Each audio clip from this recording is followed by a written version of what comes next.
I like how it gives me that 3, 2, 1 countdown. You're live. What's up, happy people hikers? Mike R. back here with another part of our video series.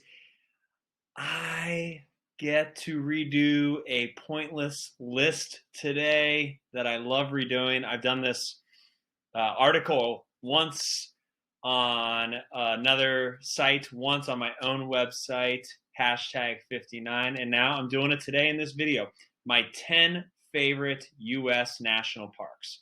For reference, there are 63 U.S. national parks. There's 400 plus if you count national historic sites, national monuments, but we're just talking about the 63 main parks, which include a lot that people would recognize and some hidden gems. So we're going to talk about those.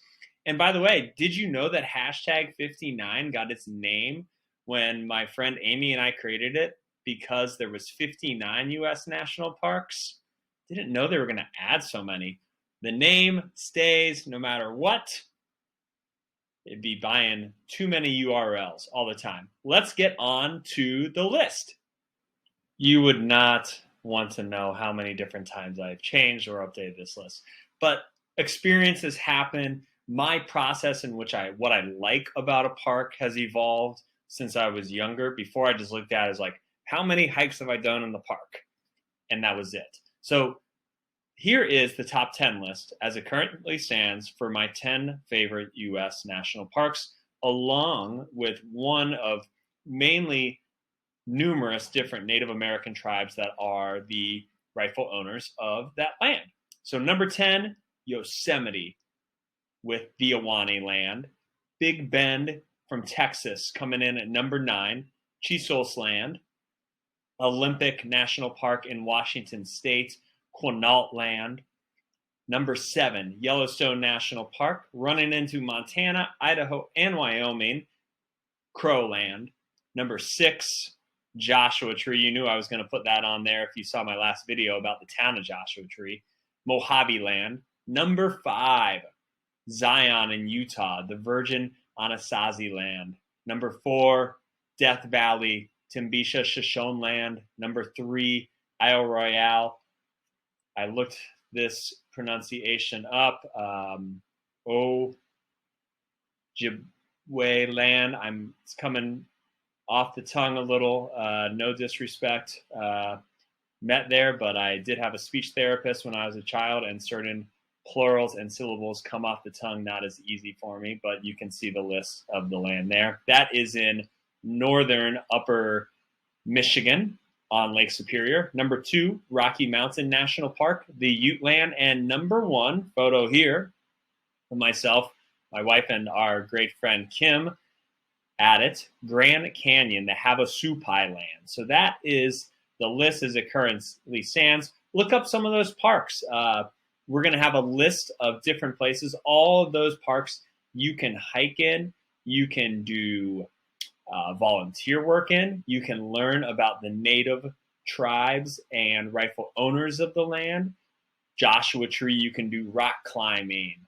Zion, you can do many death-defying activities. Scenic drives, picnics, camping, you name it. There's lots of opportunities. It's one of the neatest ways, I think, to explore the United States of America by picking a list and maybe going to a few of these parks. So that's my current top 10. I hope you enjoyed it.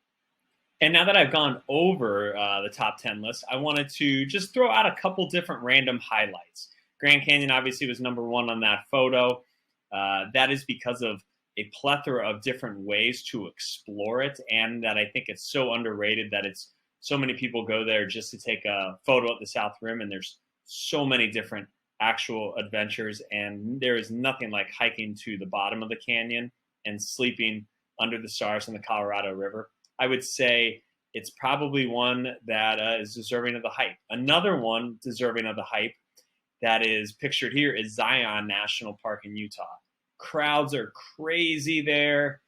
Really pick the right time of year, or just be a patient yogi in the big lines. But some things are worth the hype, and I love Zion. Angel's Landing Observation Point and the Narrows are three of the most unique hikes in the United States. In fact, I'd put them all in my top 10 day hikes, and they all are in this park. Throw in a higher elevation, separate side to it, and the beautiful, charming town of Springdale. Zion is worth the hype, my friends. Now, what's the craziest thing I think I've ever done in one of these parks that's on this top 10 list? Well, rim to rim hike in Grand Canyon in one day is definitely an honorable mention.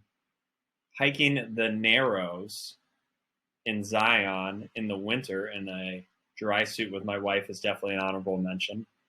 Hiking with Tommy Caldwell's dad up in a blizzard in the snowiest spring in Rocky Mountain National Park gets a nod, but probably scaling Half Dome. When I look back at these photos from that day when I went up Half Dome in Yosemite National Park, I really can't believe I did that.